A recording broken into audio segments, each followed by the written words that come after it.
Amén. Dios les bendiga, hermanos. ¿Cuántos están contentos de estar en esta mañana? Le damos gracias al Señor.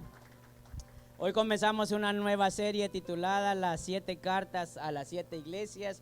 Y yo espero que podamos recibir ese mensaje de parte del Señor, aquello que tenía preparado para nosotros. Yo no sé cuántos de ustedes se comunicaban por carta. Quizás hoy en estos tiempos no sea así porque hay mayor acceso a la tecnología, pero ¿cuántos recibieron una carta o se comunicaban a través de una carta que usted le escribía y la enviaba?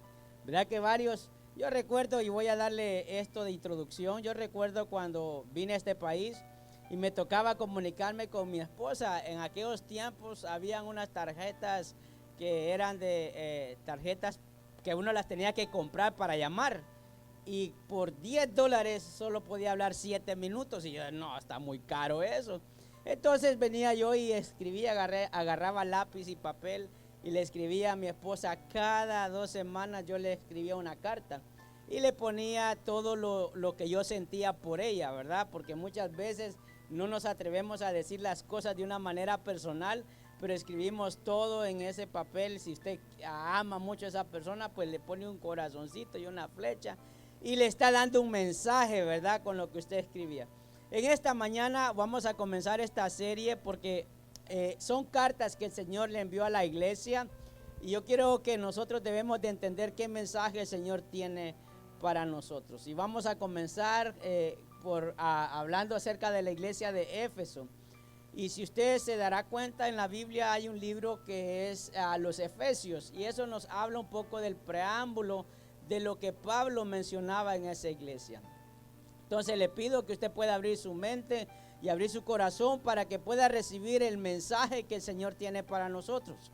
Cuando hablamos acerca de estas 7 cartas, está hablando de una manera en particular. Lo que yo le podía escribir a mi esposa era totalmente diferente de lo que podía escribirle a cualquier otra persona si me comunicaba por carta.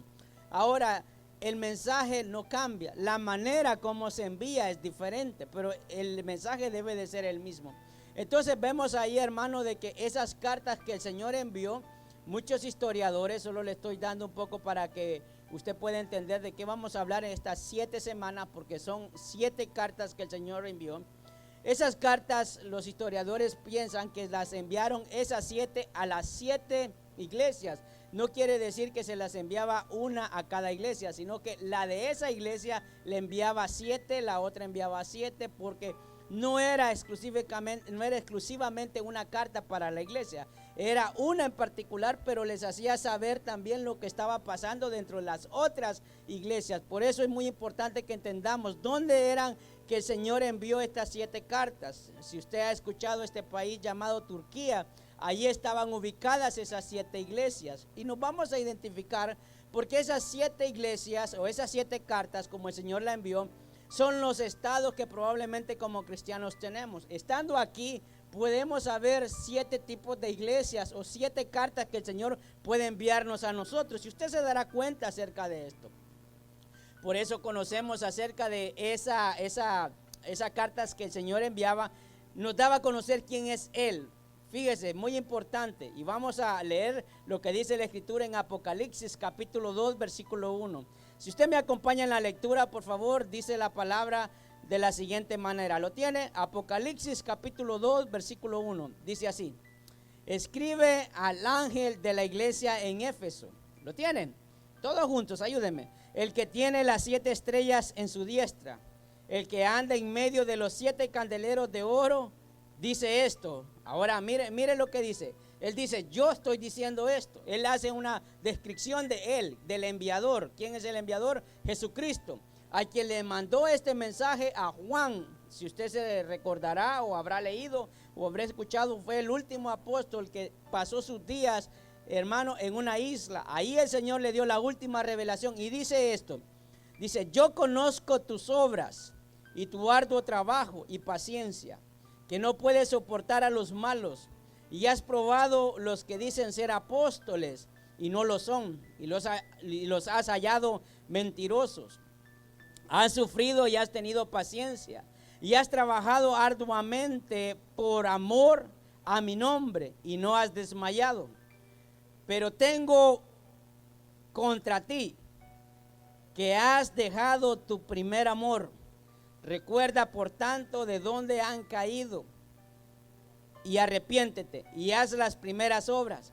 Pues si no, vendré pronto y quitaré tu candelero de su lugar, si no te hubieres arrepentido. Versículo 6.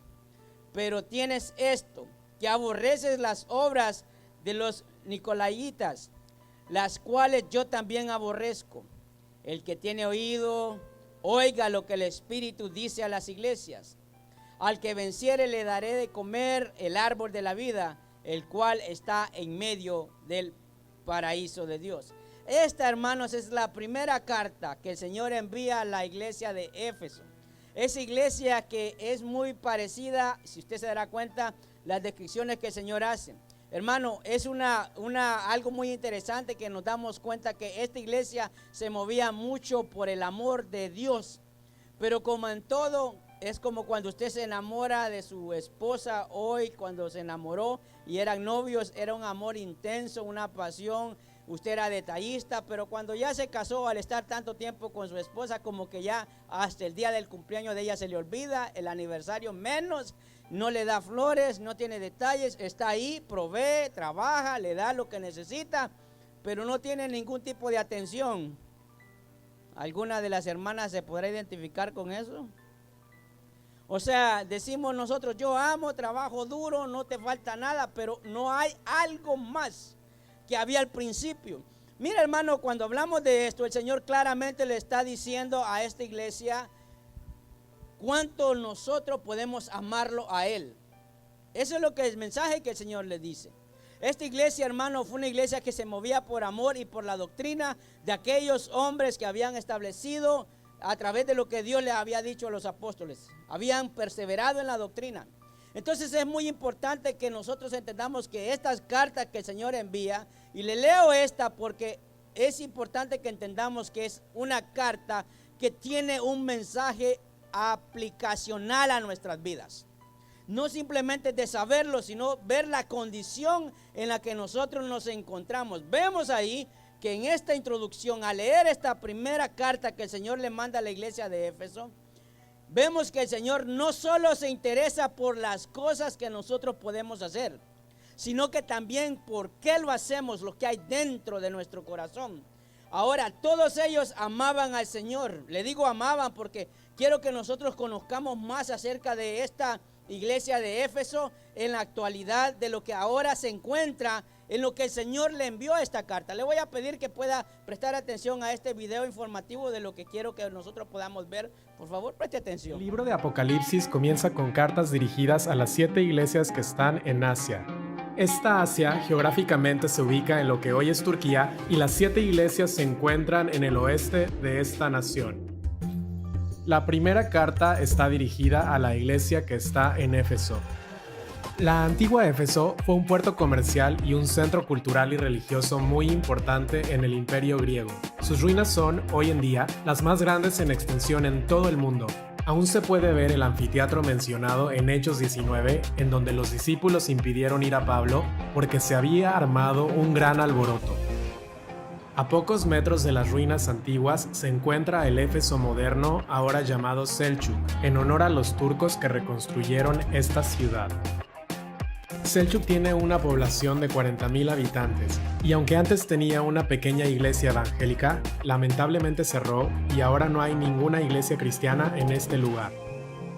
Éfeso fue un lugar clave para el avance del evangelio en los tiempos de Pablo, ya que a esta ciudad venían personas de todas las regiones de Asia Menor. Nuestra oración es que de la misma manera que Éfeso vivió el avance del evangelio en los tiempos de Pablo, vuelva a experimentar la misma salvación hoy en día. Hermano, esta carta que el Señor envió a esta iglesia en aquel tiempo era una advertencia de lo que podría pasar si no rectificábamos el camino o no rectificaban por el camino que ellos andaban. Eso es hoy.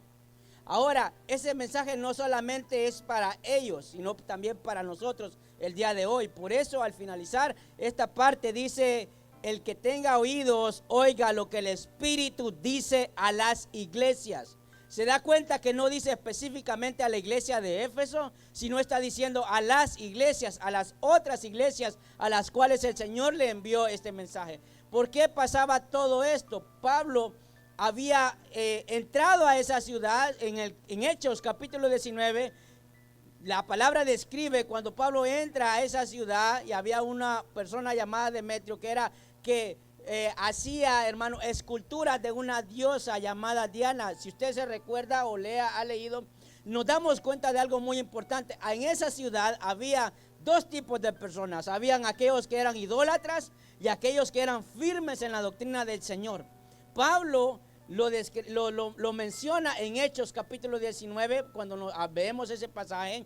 Pero también aquí el Señor se lo revela a Juan cuando le dice la clase de creyentes que ellos eran. Es muy importante que entendamos que muchas veces nos vamos a encontrar con situaciones así. Amén, hermanos. Sabe también un detalle muy importante que quizás yo no sé si usted ha prestado atención, pero ha escuchado a Timoteo. No sé si usted sabe, Timoteo era un pastor que estableció Pablo a la iglesia. Pues Timoteo era pastor de esta iglesia de Éfeso. Cuando nosotros escuchamos acerca de Timoteo y todas las palabras que Pablo le decía a Timoteo, se estaba refiriendo a esta iglesia. Y esta iglesia pasaba situaciones difíciles. Entonces, entendemos todas estas cosas. Quiero compartir 3 puntos con usted que encontramos en estas cartas, porque ahí viene la esencia de lo que el Señor le escribió específicamente a la iglesia de Éfeso.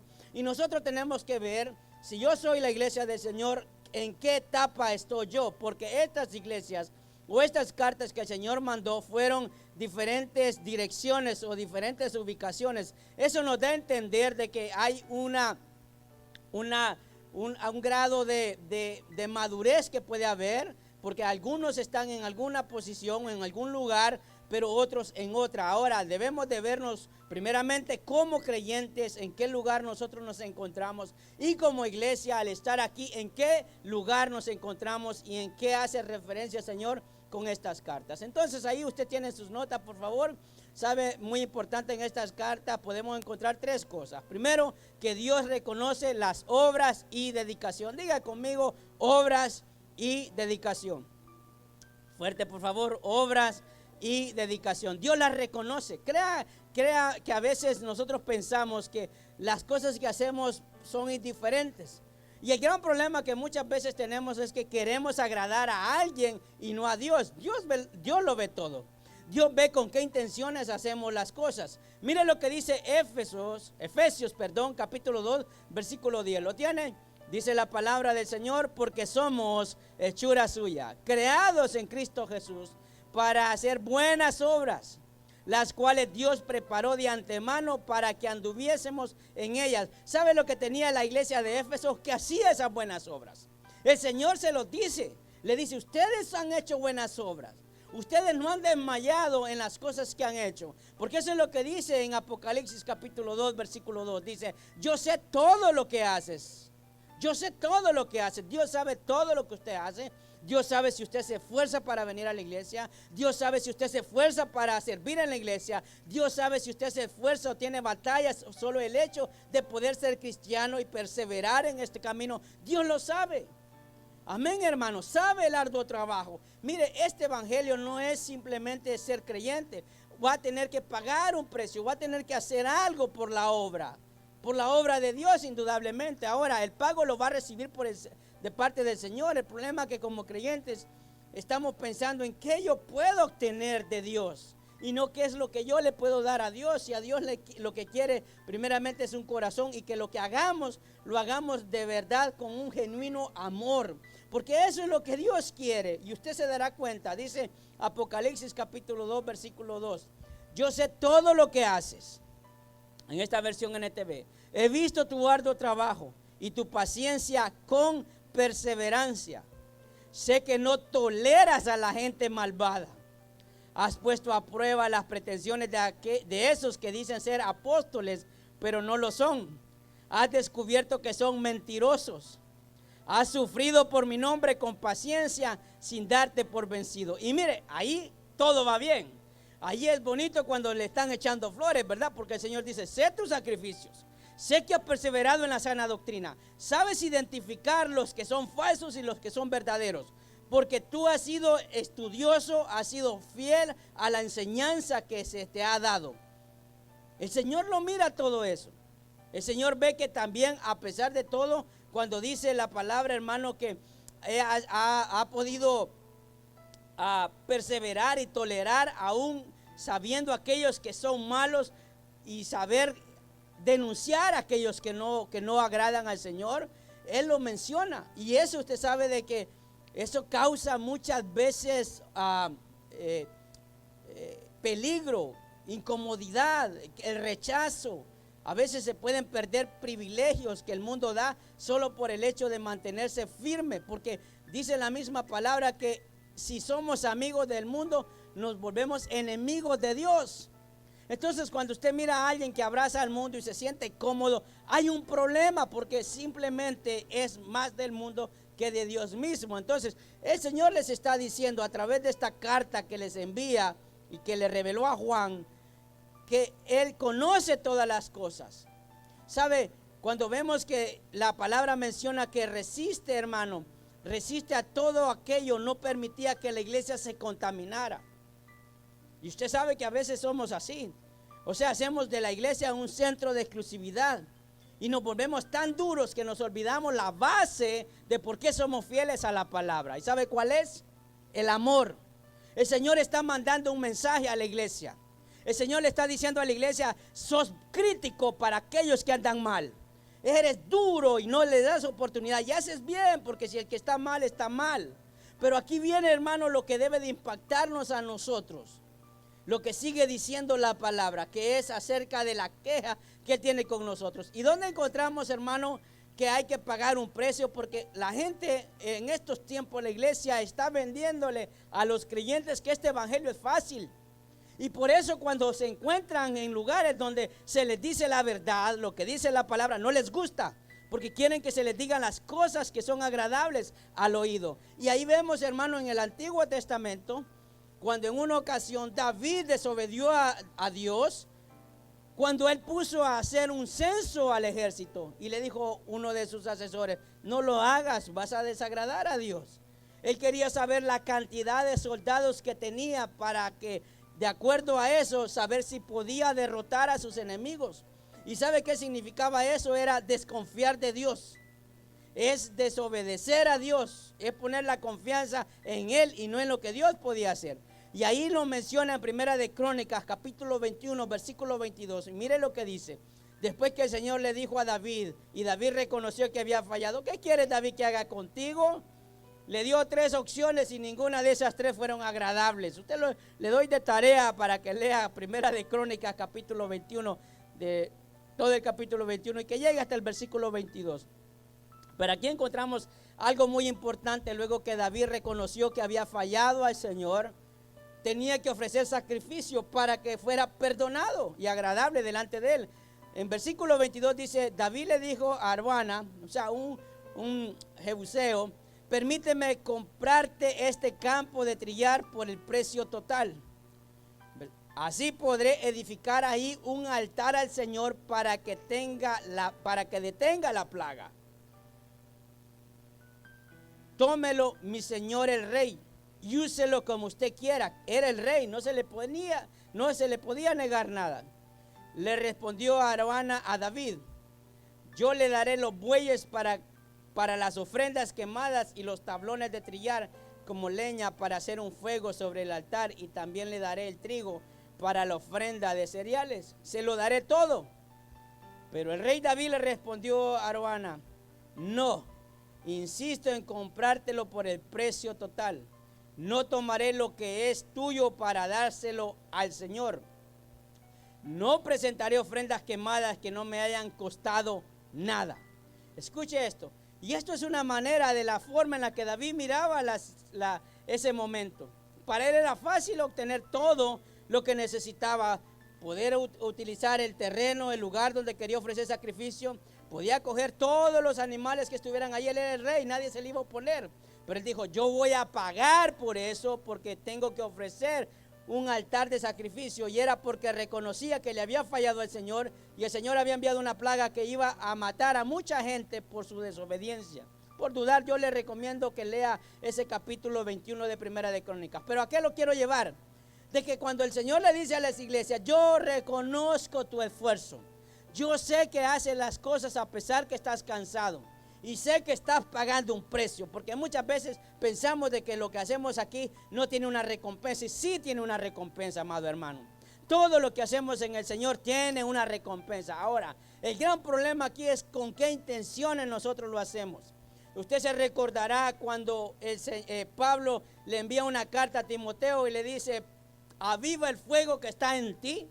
No sé si se recuerda, lo hemos escuchado, pero no le hemos puesto mucho sentido. Mire, sabíamos que quizás Timoteo estaba desanimado, porque hermano, no es fácil estar dirigiendo una iglesia donde muchas veces hay muchos problemas dentro de ella y no todos están bien. Todas esas cargas las puede llegar a tener aquel que está dirigiendo la iglesia. Pablo le dice en 2 de Timoteo capítulo 5, y vea esto, hermanos, esta palabra que encontramos ahí, dice así, trayendo a la memoria la fe, ¿qué dice? No fingida. Mire esos detalles en los que encontramos ahí que Pablo le está diciendo a Timoteo en esta carta. Dice, que hay en ti, la cual habitó primero en tu abuela Loida y en tu madre Eunice, y estoy seguro que en ti también. O sea, Pablo le está diciendo, yo sé que tú amas al Señor, así como lo amó tu madre y lo amó tu abuela. Sé que tú lo amas también. Sé que tu fe es genuina.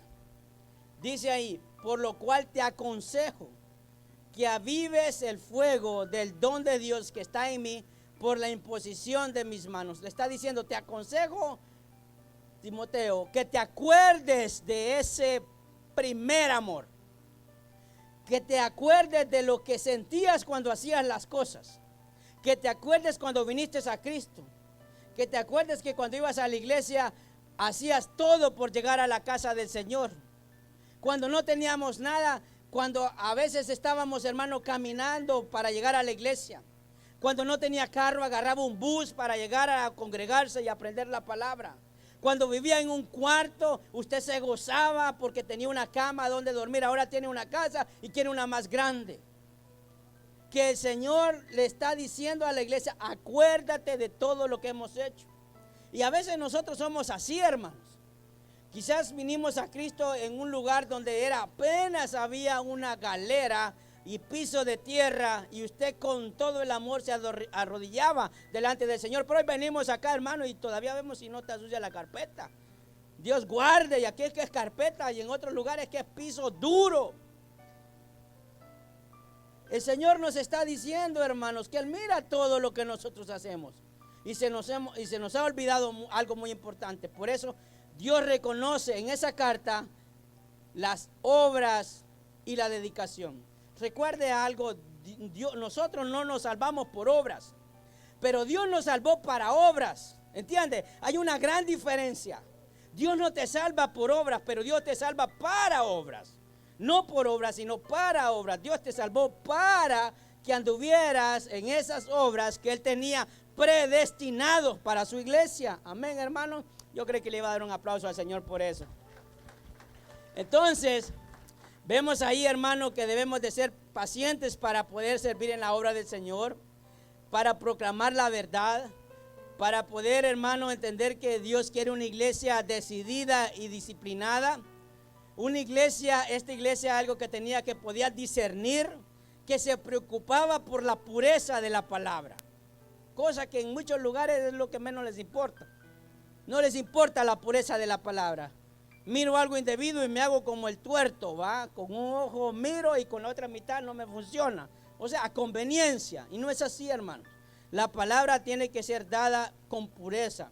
Ahora, lo importante de esto es lo que dice, hermanos, a Primera de Juan, capítulo 4, versículo 10. Ahora, en ese punto 2, que usted tiene en sus notas, porque está ese punto 2, Dios quiere que nosotros mostremos su amor sinceramente. Diga, amor sincero.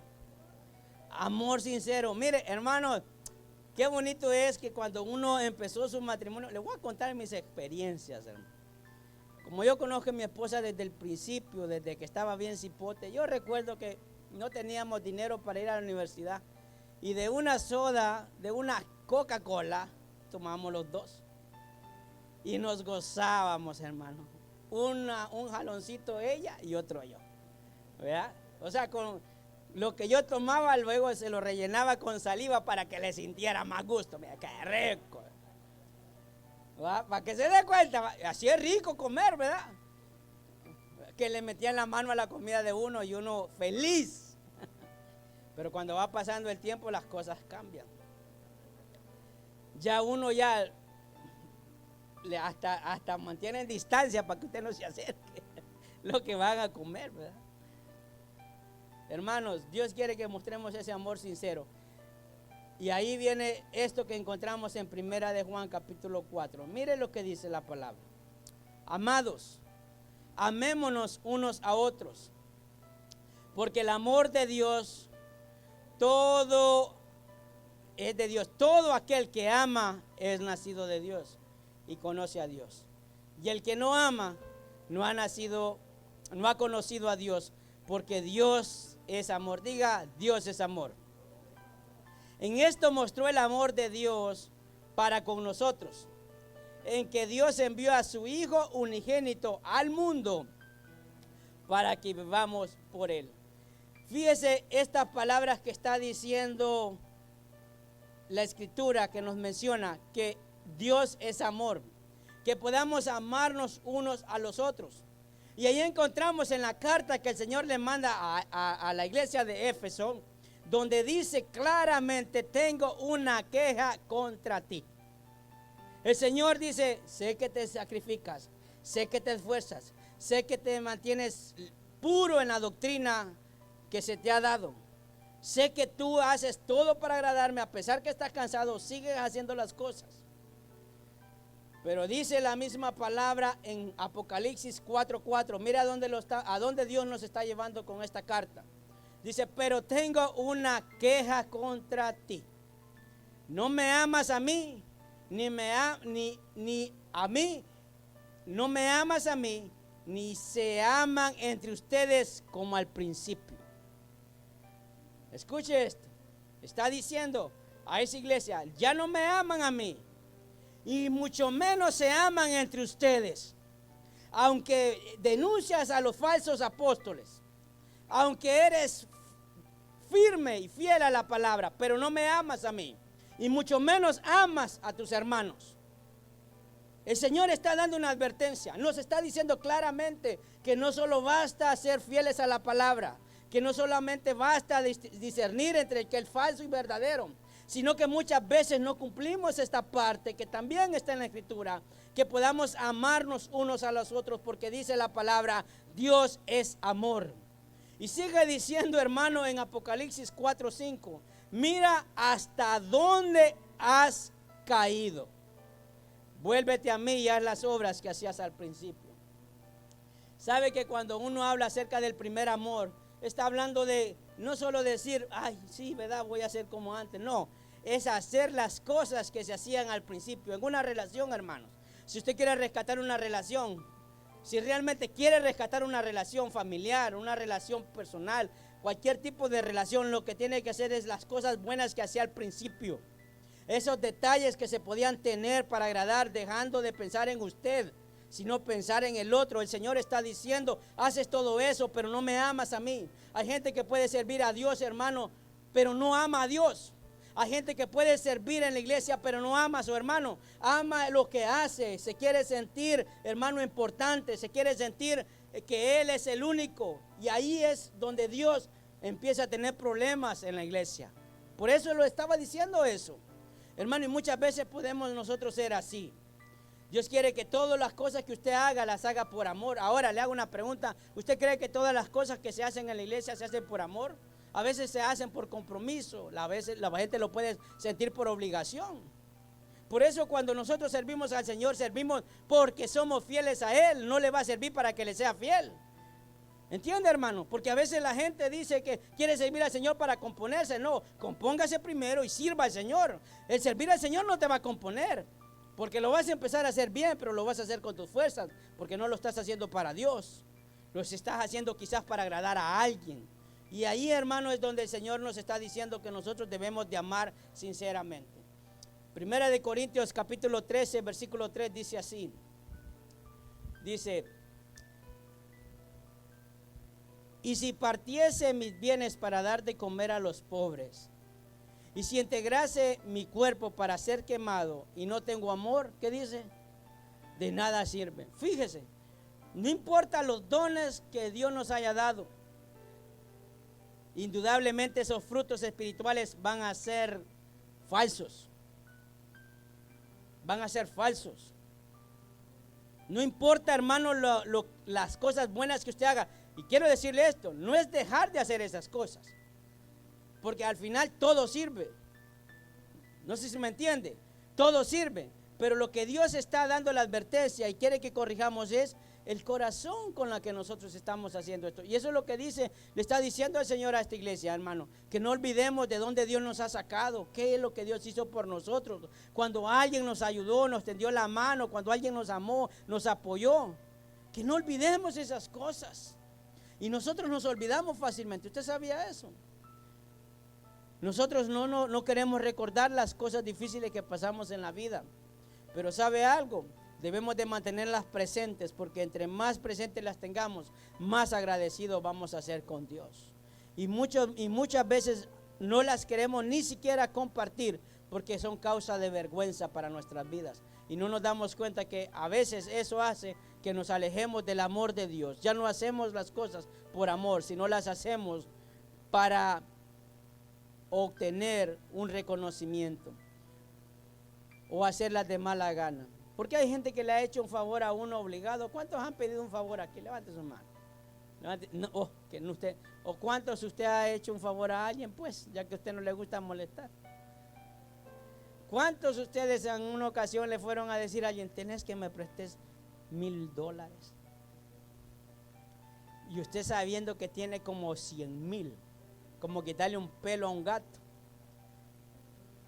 Y que le dice: ay, espérate, voy a ver si tengo. Va y le dice al esposo o a la esposa: fíjate que me pidieron $1,000. Ni se los prestes. Ni se los prestes, porque no te los va a pagar. ¿Va? Ahí ya se identifica usted, va. Es que mire, hermano, no preste pues. Mejor dele una ofrenda de $200 y que se rebusque los otros 800. Porque si no, no se los va a pagar. Mejor siente usted que está haciendo una buena obra dándole una ofrendita de $200. Pero hermano, a veces uno dice: se lo va a dar, dice, porque ya sabe cuánto gano. Obligado, hermano. Hay gente que sí lo hace obligado. Hay gente que hace las cosas solo en el momento. Ahí es donde usted ve que no es por amor genuino. Cuando la gente ayuda no porque ama a las personas, sino porque se siente obligado a hacerlo, o porque los demás van a decir: qué bueno es esta persona. Eso, hermano, no es un amor genuino. Y Dios está diciendo: arrepiéntete, arrepiéntete, arrepiéntete, porque Dios no puede ser burlado, hermanos. ¿Está entendiendo? O sea, a veces hacemos las cosas y no nos olvidamos que debemos de hacerlo porque amamos a esas personas, porque tenemos ese sentir para con ellos. Amén. Entonces es peligroso, hermano, el no amar a Dios y amar a las otras personas también, porque eso es una señal de que hay un enfriamiento en nuestras vidas. El que no podamos sentir nada por alguien, es más, ni siquiera no le ayudamos, sino que lo perjudicamos. Mire lo que pasa hoy en esa iglesia de Éfeso.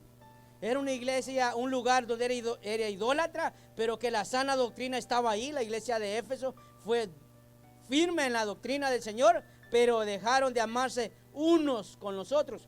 ¿Y qué es lo que hoy existe en ese lugar de Éfeso, donde está ubicada? Históricamente no hay nada. Una iglesia que no se ama desaparece. Una iglesia que viene aquí y simplemente le dice: Dios te bendiga, pero no siente nada por su hermano, está condenada a desaparecer, se destruye. Amén, hermanos. Eso es lo que pasa. que la iglesia se ha vuelto un lugar donde nos volvemos profesionales para ser hipócritas, donde no amamos a las personas, sino desaprovechamos la oportunidad para hablar mal de alguien, porque no lo amamos unos con los otros, porque no pensamos en poder amar a otros y ayudarles. Amén.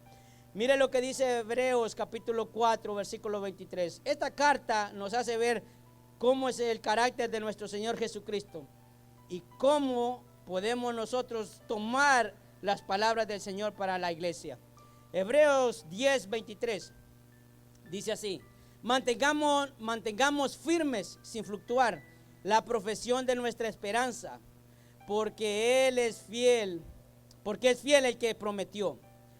Y considerémonos unos a otros para estimularnos en qué, hermano, en amor y en las buenas obras. Diga amor y buenas obras.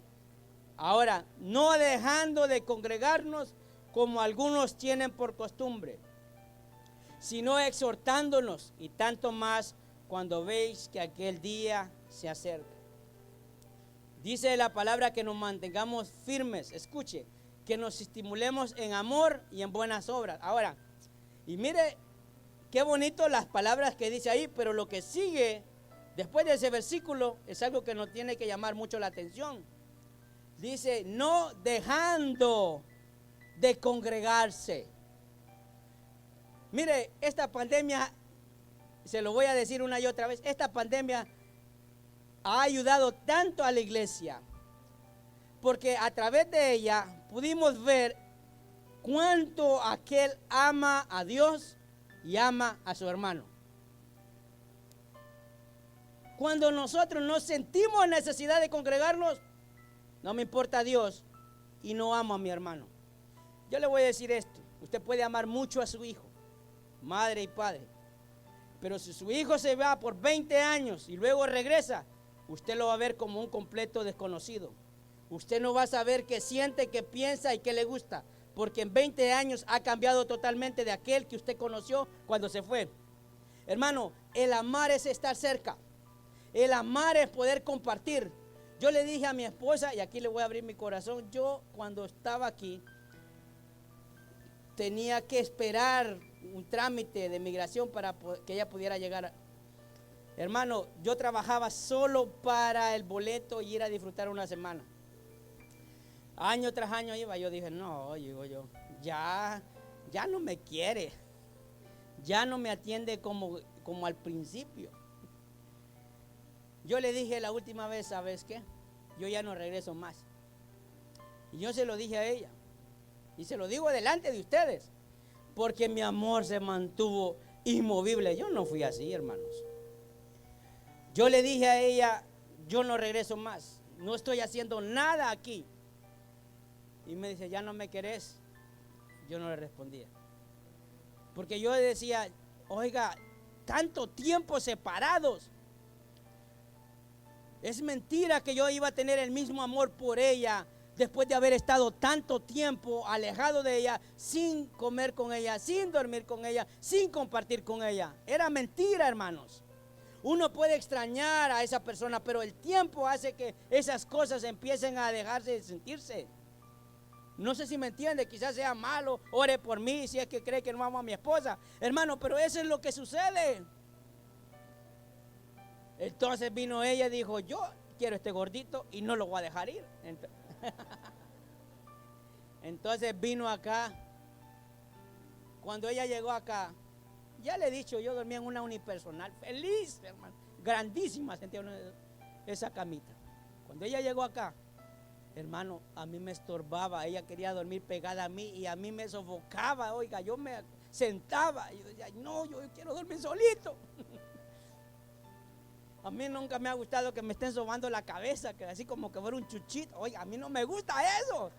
Y ella cada vez que pasaba me sobaba y yo decía, por Dios. Pero ¿sabe qué? Me fui acostumbrando, me fui adaptando. La amaba, sabía que todo eso era por amor. Pero yo ya sentía, hermano, que ya no iba a sentir nada por ella, tanto tiempo estar lejos. El Señor claramente nos dice en Hebreos, hermano, que nos estimulemos en amor y que andemos en buenas obras y que no dejemos de congregarnos. ¿Sabe por qué? Porque cuando nosotros no nos congregamos, no estimulamos el amor entre unos y otros. No sentimos lo mismo. Sí podemos recordarnos de esa persona, pero no compartimos. Es que mire, el amar es una decisión que se va fomentando con una relación que usted tiene día a día, momento a momento. No quiere decir que usted no siente nada por alguien, el hecho que esté tanto tiempo separado, pero no hay ese mismo fervor. Lo que el Señor dice, vuelve al primer amor, y que puedan hacer esas buenas obras, que podamos hacer las mismas cosas, que pensemos de lo mismo, ayudemos a los mismos, que hagamos todo con el mismo sentir. Amén, hermano. Y eso es lo que Dios quiere. Yo le voy a decir, cuando en la familia hay alguien que tiene una necesidad y usted está ahí, dice, yo sé la necesidad que tiene. Y usted dice, sí, ni necesita que le digan la necesidad. Pero cuando esa persona no está en casa y le dice, fíjate que no tengo para comer, uno dice, ¿será que tiene o será que no tiene? ¿Por qué? Porque usted no sabe, usted no ve, no vive ese momento. Pero cuando mira una necesidad en casa, usted dice, no, sí le está pasando esa necesidad. Porque es obvio, se siente el compartir, la relación, el estar juntos. Amén, hermanos. Por eso la palabra en hebreo dice que nosotros estimulemos el amor y las buenas obras, y no dejando de congregarnos, porque si dejamos de congregarnos, hermano, no nos vamos a amar. Deje usted de asistir a la iglesia por un mes y si acaso se acordarán de usted afuera allá en la calle. ¿Y son malos? No, porque no hay un estímulo en amor.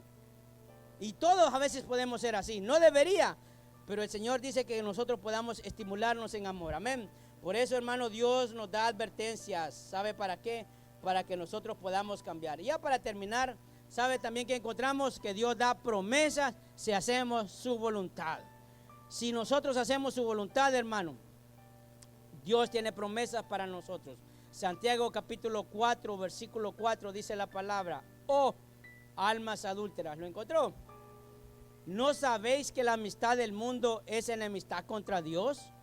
Cualquiera pues que quiera ser amigo del mundo se constituye enemigo de Dios. ¿O pensáis que la Escritura dice en vano, el Espíritu que Él ha hecho morar en nosotros nos anhela celosamente? Pero Él da mayor gracia. Nos está diciendo, escuchen, en nosotros no estimular el amor y no volver al primer amor, por mucha escritura que sepamos, por mucho que sepamos discernir entre el falso y el verdadero, pero no nos amamos unos con los otros. Hermano, es lo mismo que puede sentir el mundo con aquellos que no conocen de Cristo. A veces, hermano, venimos a hacer y a tomar las mismas actitudes del mundo, porque no hacemos la voluntad de Dios. Por eso el Señor dice ahí en Apocalipsis capítulo 2, versículo 7, ¿lo tienen? El que tiene oídos, oiga lo que el Espíritu dice a las iglesias. ¿Qué es lo que el Espíritu Santo nos está diciendo, hermano, hoy, en este día? Que nosotros nos podamos amar unos a los otros, que amemos a Dios sobre todas las cosas, que todo lo que hagamos lo hagamos por Dios, para honrar a Él, porque sentimos ese deseo y ese amor por realmente agradarlo. Amén, hermanos. A veces nosotros dejamos de hacer las cosas y ahí usted se da cuenta que no las hacía por Dios, las hacía por otros motivos, quizás usted lo sabrá, pero lo que menos lo hacía era por amor a Dios. Cuando uno ama a Dios, pasa las buenas y las malas, está ahí en todo momento y en toda situación, y eso es lo que podemos encontrar en el versículo 6, ahí en Apocalipsis capítulo 6.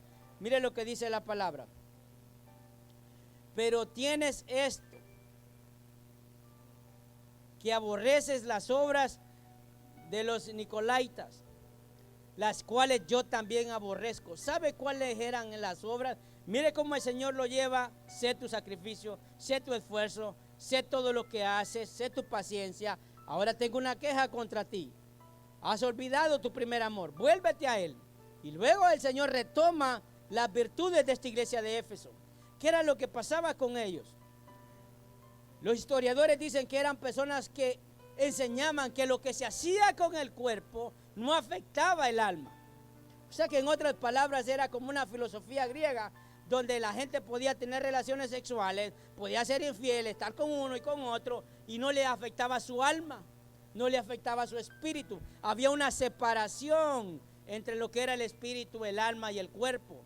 Entonces, Pablo, ahí la palabra nos dice que él sabe, hermano, que han resistido a esas personas, porque era un lugar pagano, un lugar idólatra, donde estaba establecida la iglesia de Éfeso, como en la iglesia de hoy, aquí en este lugar, que la iglesia, la verdadera iglesia se puede mantener firme ante todo lo que está alrededor, pero nosotros, hermanos, dicen por ahí que, no sé si será cierto, dice, iglesia pequeña, infierno grande, hermanos. No sé si será cierto. La gente puede decir, esa iglesia ama a Dios, y aquí estamos como perros y gatos, como pirañas comiéndonos unos a los otros, criticándonos unos a los otros. Y para el mundo podemos ser la luz de Cristo, pero aquí podemos estar sufriendo todas esas cosas. Y Dios claramente está diciéndonos como iglesia, arrepiéntanse. Y no le estoy diciendo que todos los creyentes o las congregaciones pueden ser así, sino que nos está diciendo, hermano, cómo podemos nosotros estar en una manera personal, en qué lugar podemos estar como iglesia. Amén. Entonces vemos que el Señor da promesas cuando entendemos claramente que debemos de amarnos unos a los otros. Amén. Si nosotros hacemos su voluntad. Por eso decía ahí en Santiago y daba diferentes advertencias. Ahora la recompensa que el Señor nos quiere dar, mire lo que dice: el que tiene oídos, oiga lo que el Espíritu dice a las iglesias. Al que venciere, escuche, le daré a comer el árbol de la vida, el cual está en medio del paraíso de Dios. Mire cómo es el Señor. Al final de todo, ¿por qué usted hace las cosas? Porque si está esperando que lo reconozcan y le den las gracias, olvídese, se va a quedar sentado esperando. Porque la gente así es, ni las gracias me dieron. A veces sí es, yo hice esto, mira, a otro mencionaron que hizo menos y yo. No se preocupe, que humanamente puede el hombre errar, el hombre se puede equivocar.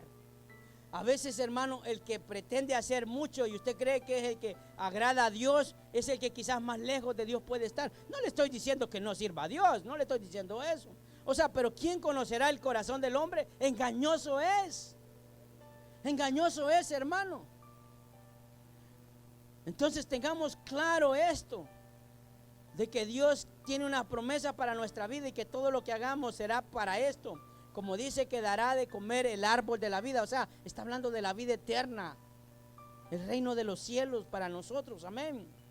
Primera de Pedro, capítulo 5, versículo 8, dice así: y siempre van a venir situaciones difíciles, y era lo que el Señor le decía a la iglesia de Éfeso: ustedes hacen todo, pero ya no aman para quién las hace y por quién las hacen.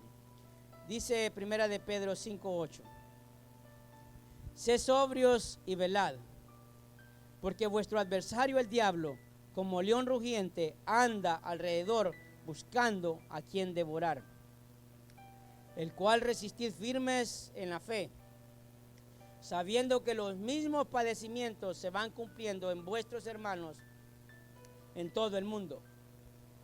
Mas el Dios de toda gracia, que nos llamó a su gloria eterna en Jesucristo, después que hayáis padecido un poco de tiempo, Él mismo os perfeccione, afirme, fortalezca y establezca. A Él sea la gloria, el imperio por los siglos de los siglos. Fíjese, nos está diciendo que estos mismos padecimientos padecieron muchos. Es más, mire, hermanos, ellos, esta iglesia de Éfeso, quizás no solo estaban pasando cosas entre ellos mismos como congregación, sino que tenían persecución por predicar el evangelio. Recuerde que estaban en medio de un lugar que era idólatra, un lugar, hermano, pagano, donde era obvio que era la diferencia en la sociedad en ese momento. recibían todo tipo de desprecio, pero se mantuvieron firmes. Pero quizás el Señor miraba algo que quizás se dé en la iglesia de hoy. A veces queremos hablar de Cristo porque nos dicen que hay que hablar de Cristo.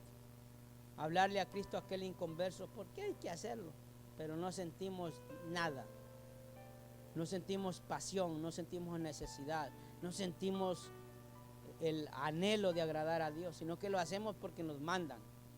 Porque a veces podemos hacer eso también, solo porque nos dicen que hay que hacerlo. Al final todo eso sirve, porque el Señor dice que no lo desecha. Si usted se da cuenta en esta carta de Éfeso, Él no les está diciendo que las cosas que hacían eran malas, no, eran buenas. Pero lo que Dios empezaba a ver en ellos era el corazón. Nosotros podemos hacer muchas cosas, hermano. Y esto es lo que quiero que nosotros saquemos de esta carta que el Señor le mandó a la iglesia de Éfeso. Que nosotros podemos hacer todas las cosas para agradar a Dios. Pero ¿cómo está nuestro corazón realmente? ¿Por qué lo hacemos? ¿Amamos lo que hacemos? ¿Amamos a quien le ayudamos? ¿Amamos a las personas? ¿De verdad? ¿Amamos a la gente? ¿Nos amamos unos a otros? ¿O simplemente lo hacemos solo por hacer? Algo que yo he aprendido, ¿saben? Que la gente hace las cosas no para agradar a Dios, sino como una satisfacción personal. Y eso, hermano, a la larga termina destruyendo a la persona y haciéndole daño a todos los que están alrededor. Pero cuando hacemos las cosas para Dios, hay una satisfacción. Cuando nos gozamos en las cosas que hacemos. Muchas veces nos olvidamos para quién hacemos las cosas.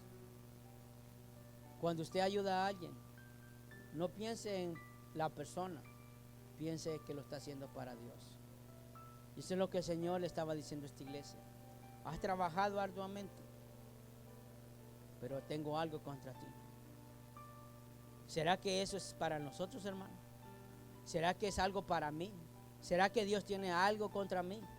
¿Será que me he olvidado de su primer amor? De cuando Él me hablaba, de cuando yo sentía su presencia, cuando yo me gozaba, aunque las cosas, hermano, en las reuniones quizás no fueran como ahora se hacen, o el lugar no era como donde nos reuníamos, pero sentíamos más la presencia del Señor. ¿Será? ¿Será que Dios ha cambiado?